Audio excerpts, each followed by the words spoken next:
Hello and जय हिंद। मैं doctor Ajay गंभीर हूँ, पब्लिक हेल्थ एक्सपर्ट और पीडियाट्रिशियन। आज हम बात करेंगे स्ट्रे डॉग्स के ऊपर। स्ट्रे डॉग्स बड़े दिनों में चर्चा में है, कारण कि एक सुप्रीम कोर्ट का ऑर्डर जिन्होंने सुओ मोटो लिया, बहुत अच्छा ऑर्डर था, जिससे बहुत अच्छी डिबेट चालू हुई।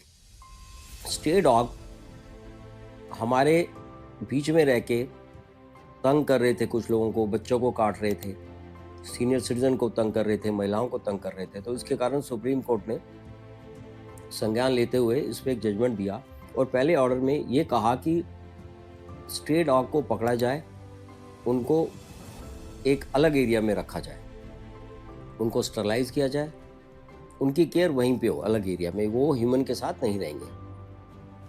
फिर लोगों ने ऑब्जेक्ट किया और इस डबल बेंच के जजमेंट को 3 जजेस के बेंच ने रिव्यू किया और ये देखा कि 2001 में इंडिया में ऑलरेडी हमने एनिमल कंट्रोल एक्ट और डॉग के लिए हमने रूल्स बनाए हुए थे कि स्ट्रे डॉग्स को पकड़ा जाए, उनको स्टरलाइज किया जाए, उनको वैक्सीनेट किया जाए और पब्लिक के अंदर रखा जाए।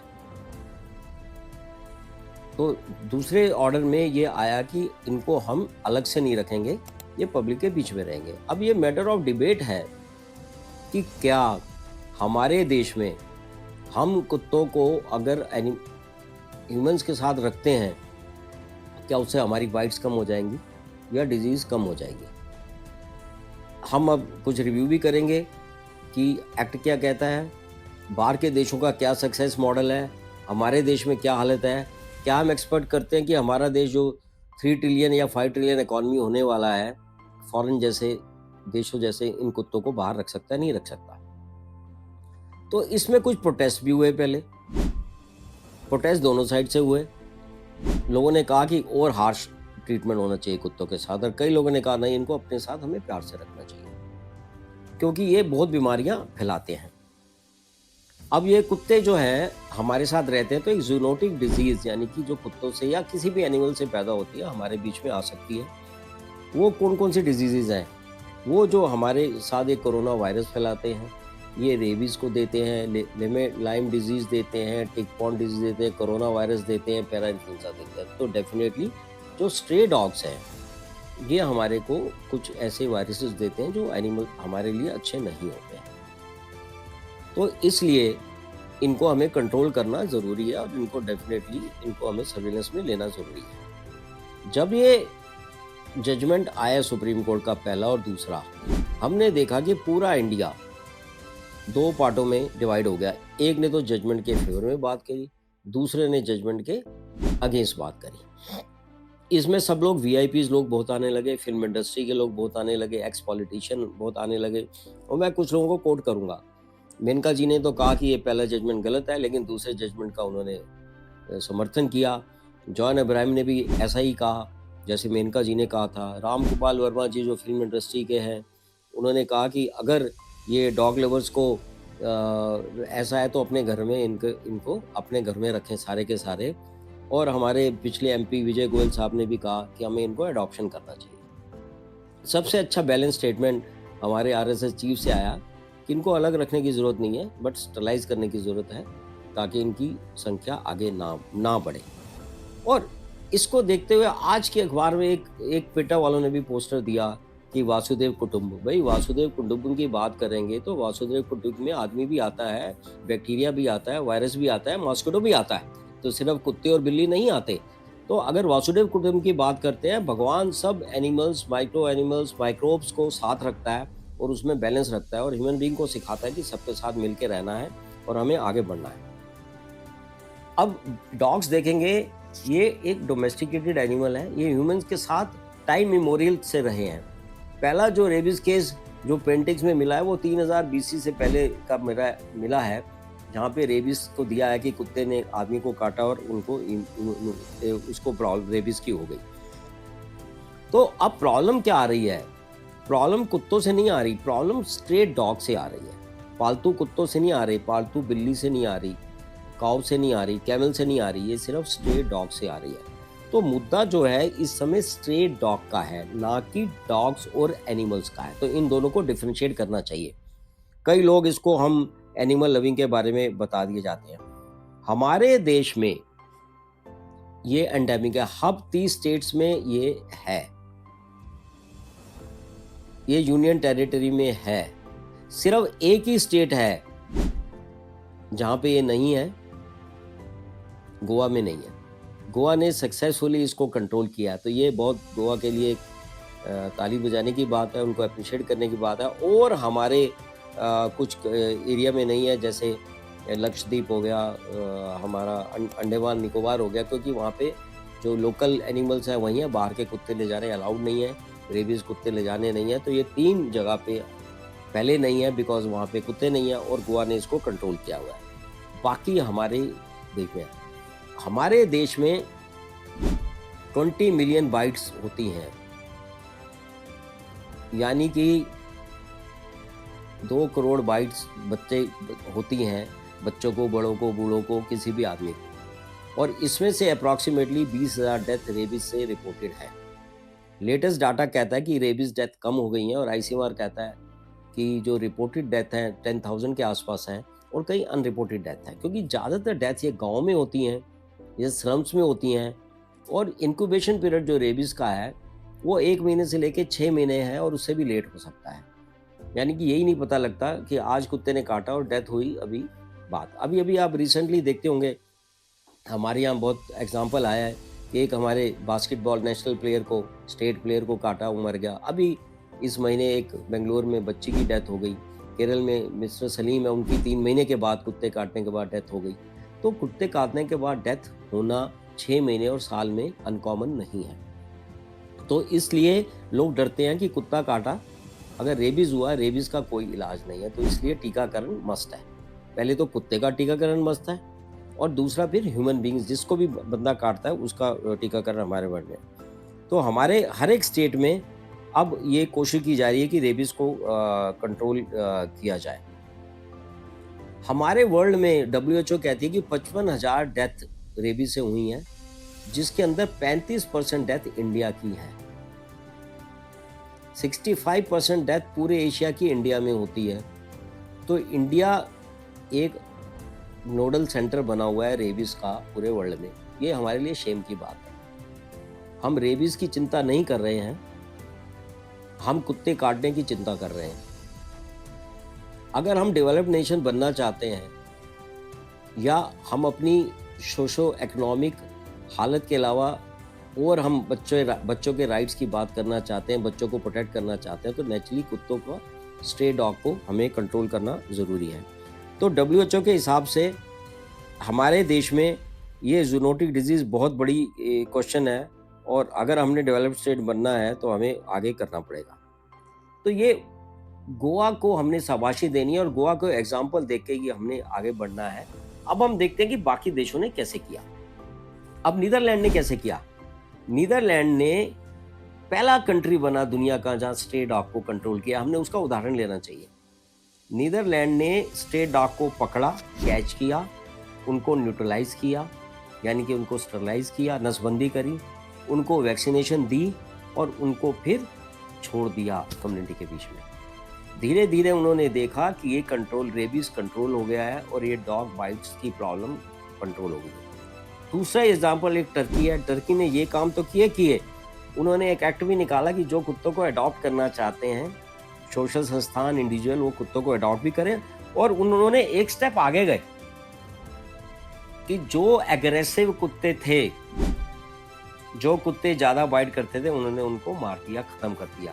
कम से कम 4 मिलियन कुत्तों को उन्होंने इस टाइप से, जो अग्रेसिव कुत्ते थे, ख़त्म किया। तो आज इन उदाहरणों के साथ हम देखेंगे कि नीदरलैंड और टर्की में ये चीज़ कंट्रोल है, जो इंडिया में भी आराम से हो सकती है। और सुप्रीम कोर्ट ने ये जो गाइडलाइन निकाली है, नई गाइडलाइन नहीं निकाली, 2001 में जो हमारे देश में एनिमल कंट्रोल हमारा एक्ट बना था, उसके अंदर ये सारे के सारे प्रावधान थे। लेकिन हम देख रहे हैं कि हमारी सरकारें, जहाँ पॉलिटिकल विल नहीं थी, या कभी पैसों का कर रहे थे, या हमारी म्यूनिसिपैलिटी ये हमारी बर्थ कंट्रोल नहीं कर रही थी, इसके कारण हमारी सारी की सारी ये प्रॉब्लम आ रही थी। 2008 से 12 में दिल्ली, अहमदाबाद, पुणे, बेंगलोर और मदुरई में एक स्टॉप आर प्रोग्राम भी हुआ, स्टॉप रेबीज। तो स्टॉप रेबीज प्रोग्राम में क्या हुआ, सोशल कल्चरल चेंज लाना है हमने, टेक्निकल इम्प्रूवमेंट करनी है, ऑर्गेनाइजेशनल स्किल लाना है कि इन सब मुद्दों को लिया जाए, पॉलिटिकल विल रहना है और सोर्सेज लानी है और हमारे को कोलैबोरेट करना है। तो इन इन मुद्दों को, ये हमारे पायलट प्रोजेक्ट होते रहे, कुछ हमने सक्सेस स्टोरीज देखी और इन सक्सेस स्टोरीज को गोवा में हमने किया और हमने उसको आगे इम्प्रूव किया और वो वहाँ पे जाके हुए। अब जब इतनी बड़ी प्रॉब्लम है कि 20 मिलियन बाइट्स हमारे हो रहे हैं, तो हम उसको क्यों ना एड्रेस करें। ये प्रॉब्लम, जैसे मैंने कहा कि गांव की और स्लम्स की ज़्यादा है। WHO ने कहा कि ये नोटिफाइबल डिजीज़ होनी चाहिए और गवर्नमेंट ऑफ इंडिया ने भी अब उसको नोटिफाइबल डिजीज़ बना दिया है कि कोई भी रेबीज़ का पेशेंट आएगा तो उसको नोटिफाई करना है, हर सरकार को, सेंट्रल गवर्नमेंट को लेना है। तो WHO कहती है कि लाइसा वायरस रेबीज़ को कंट्रोल करने के लिए 8 सितंबर को rabies day, world rabies day बनाया जाता है, ताकि उसकी हम संज्ञान लें, उसको इम्पोर्टेंस दें। और 96% रेबीज़, आपको बता दूं, ये डॉग बाइट से ही होता है। तो ये स्ट्रे डॉग की जो प्रॉब्लम आ रही है, जिसका सुप्रीम कोर्ट ने संज्ञान लिया है, और रेबीज़ है, वो सिनोनिमस है। ये WHO कहती है लाइसा वायरस फ्री होना चाहिए, लेबीज वायरस फ्री होना चाहिए, यहाँ पे कैनाइन बाइट रेबीज फ्री होना चाहिए, सर्वेलेंस होनी चाहिए। यानी कि फ्री होने के लिए पहले मेरे यहाँ वायरस लैब्स होनी चाहिए, जो कि इंडिया में एग्जिस्ट करती हैं, बिल्कुल करती हैं। इसका सर्वेलेंस होना चाहिए। सर्वेलेंस के लिए इंडिया गवर्नमेंट ने IDSP, Indian disease surveillance programme बनाया है, जो CDC से कंट्रोल होता है। CDC का हेडक्वार्टर दिल्ली में है हमारा। वैक्सीन की अवेलेबिलिटी होनी चाहिए, जो इंडिया में अब अवेलेबल है। इंडिया एक ऐसा अंडर डेवलप्ड कंट्री है या डेवलपिंग नेशन है जिसके पास वैक्सीन अवेलेबिलिटी है। हमें ग्लैड होना चाहिए और ये गवर्नमेंट को शाबाशी देनी चाहिए। वैक्सीन अवेलेबिलिटी के साथ रेबीज इम्यून ग्लोबिन यानी कि RIG अवेलेबल होना चाहिए। मोनोक्लोनल एंटीबॉडीज होने चाहिए, जो इंडिया में है, और ये फ्री ऑफ कॉस्ट हर एक डिस्ट्रिक्ट में अब government of India national rabies control programme के अंडर देती है। अब कई बार देखा गया है, ये सबसे इम्पॉर्टेंट हमारी peripheral health centres, sub centre, NHM के हॉस्पिटल में अवेलेबल होना चाहिए। यानी कि गांव में, शहरों में, स्लम्स में होना चाहिए, क्योंकि ज़्यादा बाइट्स वहीं पे होती हैं बच्चों को और उसमें होती है। अब जो हमारे यहाँ एक्ट बना 2001 में, स्ट्रे डॉग मैनेजमेंट रूल्स बने, animal birth control, dog birth के रेबीज़ के हमारे रूल्स बने 2001 में। और ये रूल्स इसलिए बने क्योंकि ये डिजीज़ बढ़ती जा रही थी, और इसलिए गवर्नमेंट ने पहले ये सोचा कि पहले हम रेबीज़ को कंट्रोल करें, इसके बाद बात करेंगे रेबीज़ को एलिमिनेट करने की। अभी खबर आई है कि गुवाहाटी में असम गवर्नमेंट ने ये अनाउंस किया कि हम रेबीज़ कंट्रोल की नहीं, हम रेबीज़ एलिमिनेशन की बात कर रहे हैं कि रेबीज़ को ज़ीरो करना है। और इसलिए गवर्नमेंट ऑफ इंडिया ने भी 2030 तक एक नो रेबीज़ यानी कि रेबीज़ एलिमिनेशन और रेबीज़ कंट्रोल के लिए कहा है कि हम 2030 तक इस देश से रेबीज़ को ख़त्म करना चाहते हैं। हम 2025 में तो हो गए हैं और अभी हमारे इतने ज़्यादा लोग मर रहे हैं। 10,000 लोग कम नहीं होते हैं या 20,000 लोग कम नहीं होते हैं कि पूरे देश में मरना, सिर्फ भी कुत्ता काटने से। जब हमें पता है प्राइमरी सोर्स क्या है, कुत्ता, ये वायरस कहाँ पे है, कुत्ते में है, तो हमें कुत्ते को ही हटाना है, कुत्ते को ही कंट्रोल करना है। तो इसलिए हमें सबको मिलकर करना पड़ेगा। तो इसलिए गवर्नमेंट ने नेशनल एक्शन प्लान यानी कि रेबीज़ कंट्रोल प्रोग्राम के अधीन, नेशनल रेबीज़ कंट्रोल प्रोग्राम के अधीन national action plan for dog mediated rabies elimination बनाया, जिसको NAPRE बोलते हैं, national action plan for rabies control and elimination बनाया है। और 2030 तक इसको ख़त्म करने के लिए ये अपने टारगेट बनाए। इसके लिए हमने क्या करना है, एनिमल कंट्रोल प्रोग्राम्स करने हैं, जो ऑलरेडी हमारे हैं 2001 से। क्या हम कर पा रहे हैं, ये विषय है, बिल्कुल नहीं कर पा रहे हैं। मास वैक्सीनेशन ऑफ डॉग्स, जिसको MDAP बोलते हैं, ये भी हम नहीं कर पा रहे हैं। अवेयरनेस हम करते हैं, इंट्रा सेक्टोरियल कोऑर्डिनेशन इस देश में बहुत ही कमज़ोर है। Medical personnel training, doctors trend हो गए हैं, वेटनरी ट्रेनिंग हो गई हैं, और ministry of fishery, ministry of health और एनिमल कंट्रोल के बीच में एक कोऑर्डिनेशन इसका बनना है। और ये मैं सोचता हूँ कि सुप्रीम कोर्ट ये ऑर्डर ऑलरेडी था, इम्प्लीमेंटेशन नहीं थी। ये सुप्रीम कोर्ट के ऑर्डर से आने से ये चीज़ें बिल्कुल अब बननी शुरू होंगी और इसका इम्प्लीमेंटेशन बेटर होगा, ताकि देश के लिए होगा। और हमारे को ज़रूरत है इसके अंदर कोलैबोरेशन विद द एनजीओज़, और एनजीओज़ का कोलैबोरेशन, अंडरस्टैंडिंग ज़रूरी है। जहाँ कुत्तों की ज़रूरत है वहाँ आदमियों की भी ज़रूरत है। मैं तो एनिमल राइट्स की तरफ से ज़्यादा ह्यूमन राइट की तरफ ज़्यादा रहूँगा, चाइल्ड राइट की तरफ ज़्यादा रहूँगा। और अभी भी जो आंकड़े आए हैं, सर्वेज आए हैं प्रेस में और न्यूज़ मीडिया में, कि 65% लोग इस सुप्रीम कोर्ट के जजमेंट से खुश हैं। सिर्फ 30 से 35% लोग थे जो सुप्रीम कोर्ट के जजमेंट से नाराज थे। वो कुछ लोग वो भी अभी खुश हो गए। तो अब क्या करना है, पहले मैं इसको थोड़ा सा एक्टिविज्म चाहिए। एनिमल एक्टिविज्म है तो मेरे को ह्यूमन एक्टिविज्म चाहिए। हमारे विजय गोयल साहब ने एक्टिविज्म शुरू करी थी, हम लोग बहुत पहले से कर रहे हैं। हम खुश हैं कि हमारे एमपी और कुछ हमारे एक्टर्स इसमें एक्टिविज्म कर रहे हैं, लेकिन एक्टिविज्म को सस्टेन रखना है। गोयल साहब, आप जैसे लोगों को इसको एक्टिविज्म को सस्टेन रखना है, लाइक माइंडेड लोग रहने हैं। अल्टीमेटली हम चाहते हैं कि ये देश हमारा प्रोग्रेस करे जैसे बाकी देश प्रोग्रेस कर रहे हैं, और कम से कम प्रॉब्लम है। अब अनसर्टेनिटीज कहाँ से आती हैं? हमारी एमसीडीज, मैं दिल्ली की बात करूंगा, जहां 4 लाख कुत्ते कहा जा रहा है, इसको पिक करना है पहले। क्या हमारे पास पिक करने के लिए स्टाफ है, एडिक्वेट स्टाफ है, ट्रेन स्टाफ है जो इसको ह्यूमनली पिक कर ले? फिर हमने इसको स्टरलाइज करना है। नसबंदी, हमने इमरजेंसी में, हमारे पास डाटा है जी, हमने 1.5 करोड़ लोगों का नसबंदी कर ली। क्या हमारे देश की पॉपुलेशन कम हुई? ऐसे कुत्तों का है, नसबंदी होती है तो फेल हो जाती है, हम चेक नहीं करते, नसबंदी करे बिना ही हम कुत्तों को भेज देते हैं वापस उस कम्युनिटी के अंदर। फिर उसको वैक्सीनेट करना है। अब वैक्सीनेशन का शेड्यूल है कि एक तो 14 हफ्ते के आसपास जो लगती है, एक साल पे लगती है, और फिर हर एक 3 साल लगती है। अब ये तो वेटरनरी डिपार्टमेंट और गवर्नमेंट संस्थाएं ही बताएंगी क्या वो सक्सेसफुल वैक्सीनेशन प्रोग्राम कर सकते हैं। हम कुत्तों की बाइट से तो हम नहीं बचा पा रहे बच्चों को, माताओं को या बूढ़ों को, लेकिन कम से कम रेबीज से तो बचा दें, हम इसका कुछ फायदा देखें।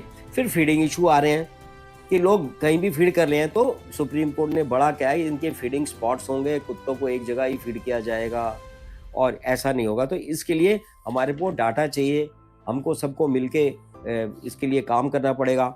इस सुप्रीम कोर्ट जजमेंट के बाद एक चीज अच्छी आई है कि बहुत सी म्यूनिसिपैलिटी एक्टिवेट हो गई हैं। अभी त्रिची की म्यूनिसिपैलिटी ने बोला कि हम करेंगे, कोलकाता वालों ने किया, बेंगलोर वाले एक्टिव हो गए हैं, कर्नाटक वाले, और हैदराबाद में भी एक्टिविज्म हो गया, केरल वालों ने भी अभी, बिकॉज उनके रिसेंटली एक डेथ हुई है।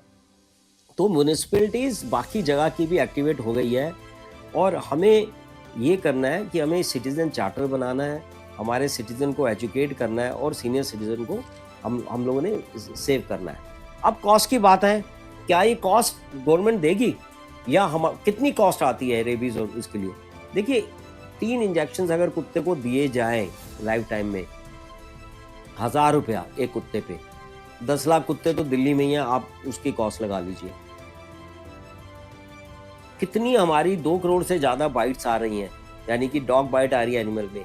एक ह्यूमन बीइंग को 3 इंजेक्शन लगाने के मोटे मोटे तौर पे 1000 रुपये कॉस्ट आती है। आरआईजी की कॉस्ट 500 से 1000 रुपये आती है, 2000। तो टोटल कॉस्ट मिलाएंगे तो इकोनॉमिक करेंगे, और लॉस जितना भी होता है, तो ये कम से कम 2000 करोड़ का कॉस्ट है जो गवर्नमेंट ऑफ इंडिया को पड़ रही है। तो क्या हम कॉस्ट कम करने को तैयार हैं?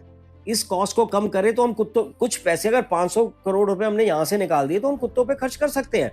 तो अगर कुत्ते हमारे बीच में कम रहेंगे, कम बाइट होंगी, तो कॉस्ट भी कम हो जाएंगी। इन पैसों को हम रैशनलाइज कर सकते हैं, चैनलाइज कर सकते हैं। तो मैं कहूँगा कि हमारे जो भी पॉलिसी मेकर सुन रहे होंगे या सुनना चाहते होंगे, इंक्लूडिंग और हमारे सुप्रीम कोर्ट जज, इनको थोड़ा सा और डिटेल में जाएं, और जो आपने ऑर्डर पास किया है और भी इसको मॉडिफाई करें, ताकि बच्चों को, लेडीज़ को, बूढ़ों को और कुत्तों को भी, इनका, देश की जनता को भी सिर्फ फ़ायदा हो। सिर्फ शोर मचाने से, प्ले कार्ड लेके कि we are human right lovers और वी आर डॉग लवर्स, ये कंट्री को बेनिफिट नहीं देता। हमने इम्पैक्ट देखना है, what is a grass root impact, last आदमी को क्या फर्क पड़ता है, क्या आदमी खुश है या नहीं है। ये हेल्थ का एक बहुत मुद्दा बन रहा है। तो ये मैं कह रहा हूँ, ये 2000 प्रोग्राम, 2000 करोड़ जो मैंने कैलकुलेट किया है, शायद पॉलिसी मेकर ज्यादा इम्पैक्ट करेंगे। अभी हॉस्पिटल की कॉस्ट नहीं करी तो till supreme court orders are not implemented, which are very goods in words बहुत अच्छे हैं, this programme will be failure. I hope कि ये अच्छी सेंस रहेगी, सारी सोसाइटी मिलके काम करेगी और हम इसको आगे नीदरलैंड, टर्की, न्यूजीलैंड, यूके वाला एक प्लान करेंगे। तो ह्यूमन एनिमल कोएग्जिस्टेंस का बैलेंस बनाना है, एनवायरमेंटल फैक्टर्स भी देखने हैं, पब्लिक एजुकेशन भी करनी है और सब मिलके हम काम करें और इसको हम एक अवेलेबिलिटी, एक्सेसिबिलिटी, अकाउंटेबिलिटी और अफोर्डेबिलिटी के ज़रिए में हम प्रेशर डालें अपनी पॉलिटिकल गवर्नमेंट्स पे, म्युनिसिपैलिटी पे कि सुप्रीम कोर्ट का लॉ बैलेंस वे में एक्ट करें ताकि हम ह्यूमन राइट और एनिमल राइट वाले कोएग्जिस्ट करें। फिर भी मैं कहूँगा ह्यूमन राइट एनिमल राइट से ऊपर है। हम लोग मिलके काम करें और आगे बढ़ें। We welcome the judgement. Let's see, we wait for the implementation. Thank you.